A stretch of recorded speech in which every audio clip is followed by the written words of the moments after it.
Hi hello friends, எல்லாருக்கும் வணக்கம் and welcome back to our channel house well dream. இன்றைக்கி நம்ம பார்க்க போகிற வீட்டோட பிளான் சைஸ் பார்த்திங்கன்னா 15க்கு 30 அடின்ற சைஸில் தாங்க இருக்குது. ஸோ இது வந்து டோட்டல் பார்த்திங்கன்னா நம்மளுக்கு ஒரு 450 ஸ்கொயர் ஃபீட் இருக்கும்.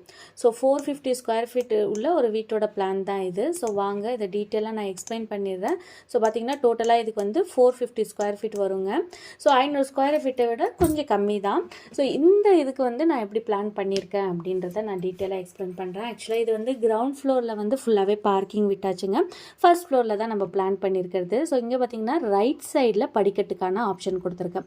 ஸோ என்ட்ரன்ஸ்லேயே ரைட் சைடில் ஒரு 5 அடி அகலம் 5 அடி அகலம் கொடுத்துட்டோம்னா இங்கே 2 அடி, இந்த பக்கம் 2 அடி, இந்த பக்கம் 2 அடின்னு தான் வரும்.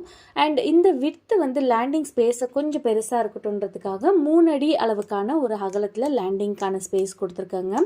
ஸோ இந்த இடத்துல வந்து நம்மளுக்கு ஸ்டேர் கேஸ்க்கான ஆப்ஷன் வந்து ஒரு 3 அடி பேசேஜ். ஸோ இந்த மாதிரியான பேசேஜில் வந்து உள்ளே வந்து என்ட்ரு ஆகிற மாதிரியான ஆப்ஷன் தான் கொடுத்துருக்குறதுங்க.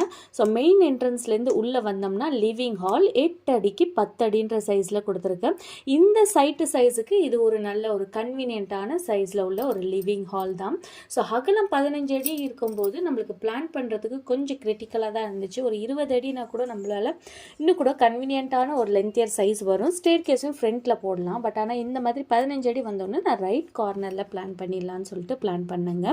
இங்கே பார்த்தீங்கன்னா நல்ல ஒரு ஸ்பேஷியஸான ஒரு பெரிய விண்டோக்கான ஆப்ஷன். இந்த மாதிரி விண்டோஸ்லாம் கொடுக்கும்போது ஓப்பன் பண்ணுறதுக்கு நம்மளுக்கு ஆப்வியஸாக 15 அடியிலே ஒரு அடி வந்து குறைக்கிற மாதிரி ஆகிடுது. இந்த பக்கம் ஒரு அடி, இந்த பக்கம் ஒரு அடி குறைக்கணும் இல்லையா? நம்மளுக்கு பிளாஸ்டரிங் பண்ணணும், விண்டோ வைக்கணும், அதுக்கெல்லாமே நம்மளுக்கு கன்வீனியண்ட்டாக இருக்கணுன்றதையும் யோசிக்கணும். ஏன்னா நம்ம ரொம்ப அட்டாச் பண்ணி கட்டுறது வந்து என்னை பொறுத்தளவுக்கு அது வந்து ஒரு பெஸ்ட்டான சாய்ஸாக இருக்காதுங்க. ஏன்னா பிளாஸ்டரிங் பண்ணால் தான் அந்த பூசு வேலை வெளில செஞ்சால் தான் நம்ம பில்டிங்க்கு ஒரு ஸ்ட்ரென்த். நம்ம அவ்வளோ கஷ்டப்பட்டு நம்ம ஒரு வீடை கட்டுறோம், அது ஒரு கனவாக நினச்சி கட்டுறவங்களுக்கு தான் அதோட அருமை தெரியும்னு சொல்லுவாங்க. ஸோ அகலம் சின்னதாக இருந்தாலும் அதுலேயுமே ஒரு அடி முடிஞ்ச அளவுக்கு அங்கங்கே விட்டு கட்டினோம்னா நம்மளுக்கு கொஞ்சம் ஃப்ரீயாகவும் இருக்கும். அந்த ஸ்லைடிங் டோரோட ஸ்லைடிங் விண்டோட நம்ம வீட்லேயும் கொஞ்சம் அந்த சன்லைட்டோட வெளிச்சம் படும் இல்லையா? ஸோ அது ஒரு மழை பெஞ்சால் கூட டைரெக்டாக நம்ம வீட்டு சைடில் கொஞ்சம் ஜன்னல்லேருந்து அந்த தண்ணி ஊற்றுறதை பார்க்குறது கூட ஒரு சுகம்தாங்க. ஸோ அதெல்லாம் வந்து வீடு கட்டுறது நிறைய வீட்டு பிளான் போடுறதுனால நான் அதை ரொம்ப ரசித்து தான் அதை பண்ணணும்னு நினைப்பேன். ஒரு வீட்டு பிளான் போடும்போதும் நம்மளுக்கு எப்படி எப்படி தேவைப்படும், நம்ம ஒரு வீடு கட்டினோம்னா எப்படி இருக்கணும், நம்ம அந்த வீட்டில் வசித்தோம்னா எப்படியெல்லாம் நம்மளுக்கு கன்வீனியண்ட்டாக இருக்கும் அப்படின்னு நினச்சி தான் நான் எப்போதுமே பிளான் போடுவேன். ஸோ அதை நான் ரசிச்சும் போடுவேன். எனக்கு ரொம்ப பிடிச்சும் போடுறது வந்து வீட்டோட பிளான்ஸ் எல்லாமே வந்து எனக்கு பிடிச்ச மாதிரி இருக்கணும்னு நான் நினைப்பேங்க. ஆனால் கிளைண்ட்டோட ரிக்குவயர்மெண்ட்ஸ் சில டைமில் ஃபுல்லாக அட்டாச் பண்ணிவிடுங்க மேடம், எங்களுக்கு இருக்கிறது சைஸே கம்மி தான், அதில் வந்து சைஸ் செட்பேக்லாம் விடாதீங்கன்னு கேட்டால் மட்டும்தான், அவங்களோட ரிக்குவயர்மெண்ட்டில் கேட்டால் மட்டும்தான் நான் ஃபுல்லாக அட்டாச் பண்ணி கொடுப்பேங்க.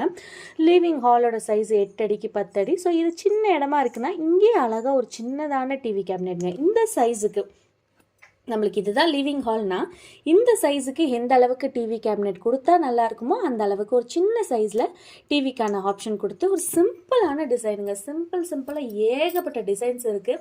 நான் அடுத்தடுத்து வர வீடியோஸில் வந்து முடிஞ்ச அளவுக்கு நிறைய டிவி கேபினெட் இந்த மாதிரியான டிசைன்ஸ்லாம் கொடுக்க ட்ரை பண்ணுறேன். நிறைய பேர் அந்த மாதிரியான டிப்ஸாக கொடுத்துருங்க மேடம், இந்த மாதிரி எல்லாம் இருக்கிறது, இந்த மாதிரிலாம் டிசைன் இருக்கிறதெல்லாம் எங்களுக்கு ஐடியாவே இல்லாமல் இருக்குது அப்படின்னு சொல்லுறாங்க. ஸோ அதனால் அதையுமே நான் வந்து அப்லோட் பண்ணிகிட்ருக்கேன். லைக் ஷார்ட்ஸில் வந்து அப்பப்போ அப்லோட் பண்ண ட்ரை பண்ணுறேன். ஸோ சின்னதான டிவி கேபினெட் கொடுத்துட்டு இந்த இடத்துல வந்து நம்ம சோஃபாவை வந்து அழகாக பிளேஸ் பண்ணிக்கலாம். இந்த சைஸுக்கு நம்மளுக்கு சோஃபா அமையலைனாலும் நம்ம கஸ்டமைஸ் பண்ணி இந்த சைஸுக்கு தகுந்த மாதிரியான டிசைன் ஃபார்மேட்டில் நம்ம வந்து பிளேஸ் பண்ணிக்கலாம். பட்ஜெட் இல்லைன்னா லேட்டரான் போக நம்ம அதுக்கு தகுந்த மாதிரி பிளான் பண்ணிக்கிறது ரொம்ப ஒரு பெஸ்ட்டான சாய்ஸாக இருக்குங்க. ஸோ ஹாலுக்கான ஆப்ஷன் கொடுத்தாச்சு. ஸோ பேசேஜ்லேருந்து இப்படி வந்தோம்னா ரைட் சைடில் பார்த்தீங்கன்னா காமன் டாய்லெட்டுங்க. 6 அடி 8 இன்ச்சுக்கு 4 அடின்ற சைஸில் வந்து ஒரு காமன் டாய்லெட்டுக்கான ஆப்ஷன் கொடுத்துருக்கேன். ஸோ இந்த இடத்த வந்து யூஸ் பண்ணுறதுக்கு நல்லா ஒரு கன்வீனியண்ட்டாக இருக்கும். இங்கெல்லாம் பார்த்தீங்கன்னா அழகாக இந்த இடத்த டெக்கரேட் பண்ணுறதுக்கு ஒரு ஃபோட்டோ ஃப்ரேம் டிசைன்ஸ்லாம் நீங்கள் கொடுக்கலாம். ரொம்பவே நல்லாயிருக்கும். நம்மளுக்கு பிடிச்ச நம்ம வீட்டில் எடுக்கிற ஃபோட்டோஸு இல்லை நம்மளோட ஃபேமிலி ஃபோட்டோஸ் இந்த மாதிரிலாம் நம்ம அங்கே ப்ளேஸ் பண்ணிக்கலாம். அடுத்தது பார்த்தீங்கன்னா ஸ்ட்ரைட்டாக வந்தோம்னா கிச்சன் 5 அடிக்கு 8 அடி 4 இன்ச்சுன்ற சைஸில் ஒரு கிச்சனுக்கான ஆப்ஷன் கொடுத்துருக்கேன். ஸோ இந்த கிச்சன் கூட நம்ம வந்து நல்லாவே கன்வீனியண்ட்டாக இருக்குங்க. கிச்சன் வந்து பார்த்திங்கன்னா நம்ம வந்து இந்த மாதிரி எல் டைப் ஸ்லாப்லாம் நம்ம கொடுத்துக்கலாம். அந்த அளவுக்கு ஒன்றும் இல்லை. இப்போ 5 அடின்னு இருக்கு இல்லையா? ஸோ ஸோ அதுக்கு வந்து நம்ம 2 அடி 1.5 அடி அளவுக்கான ஸ்லாபெல்லாம் கூட இருக்குங்க. அந்த மாதிரியான ஸ்லாபை வந்து நம்ம கொடுத்துக்கலாம். சைஸ் சின்னதாக இருக்கும்போது நம்ம அதுக்கு தகுந்த மாதிரி டிசைன் ஃபார்மேட்டில் கரெக்டாக ப்ராப்பராக பிளான் பண்ணிக்கணுங்க. அடுத்ததாக பார்த்தீங்கன்னா கிச்சனில் ஒரு சின்னதான யூட்டிலிட்டி, அந்த யூட்டிலிட்டி ஸ்பேஸ் யூட்டிலைஸ் பண்ணுறதுக்கு அவ்வளோ நல்லா கன்வீனியண்ட்டாக இருக்கும். 3 அடி அகலத்தோடு இருக்குனால ஒரு கன்வீனியண்ட்டான சைஸ் தான். 6 அடி 6 இன்ச்சுக்கு 3 அடின்ற சைஸில் யூட்டிலிட்டி ஸ்பேஸ் இருக்குங்க. அடுத்ததாக பார்த்தீங்கன்னா இந்த இடத்துலேருந்து ரைட் சைடில் வந்தோம்னா நம்மளுக்கு இங்கே ரைட் சைடில் இந்த பக்கம் ரைட் சைடில் வந்தோம்னா ஸோ பாருங்கள் ரைட் சைடு ஒரே நிமிஷம். ஸோ இந்த இடத்துல வந்து நம்ம ரைட் சைடில் வந்தோம்னா இங்கே வந்து பெட்ரூம் தாங்க. பெட்ரூமோட சைஸ் பார்த்திங்கன்னா 6 அடி 8 இன்ச்சுக்கு 10 அடி 2 இன்ச்சுன்ற சைஸில் கொடுத்துருக்கேன். ஸோ பேக் சைடில் ஒரு அடி கேப்பு, இந்த சைட்லேயும் ஒரு அடி கேப்புக்கான ஆப்ஷன் இருக்குங்க. இங்கே பார்த்திங்கன்னா நம்ம வார்ட்ரோப் பிளான் பண்ணிக்கலாம். ஸோ வார்ட்ரோப் வந்து ஒரு சைடு ஃபுல்லாகவே நம்ம பிளான் பண்ணால் கூட கன்வீனியண்ட்டாக தான் இருக்கும். அந்த அளவுக்கு ரொம்ப சின்ன சைஸ்ன்னு சொல்ல முடியாது. ஸோ நல்லா கன்வீனியண்ட்டாக இருக்கும். இல்லை இந்த பக்கம் வேண்டாம் அப்படின்னு நினச்சோம்னா கூட நம்ம லேட்டாக இந்த சைடில் கூட நம்ம ஒரு வார்ட்ரோப்கான ஆப்ஷன் வந்து பிளான் பண்ணிக்கலாம்.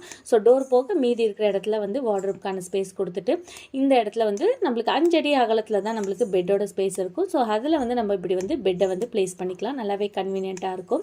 ஸோ அது போக நம்ம இந்த சைஸை வந்து ஓரளவுக்கு கன்வீனியண்ட்டாக யூசேஜ் பண்ணிக்கிற மாதிரியான ஒரு பெட்ரூம் சைஸ் தாங்க. ஸோ 15 அடிக்கு 30 அடிங்க. 500 ஸ்கொயர் ஃபீட்டு கூட இல்லை, 500 ஸ்கொயர் ஃபீட்டை விட ஒரு கம்மி சைஸில் உள்ள ஒரு வீட்டோட பிளான் தாங்க காட்டியிருக்கேன். இதே மாதிரி உங்கள் வீட்டுக்கும் பிளான் டிசைன் எலிவேஷனில் தேவைப்பட்ட மேலே உள்ள நம்பருக்கு வாட்ஸ்அப் பண்ணுங்கள். நன்றி, வணக்கம்.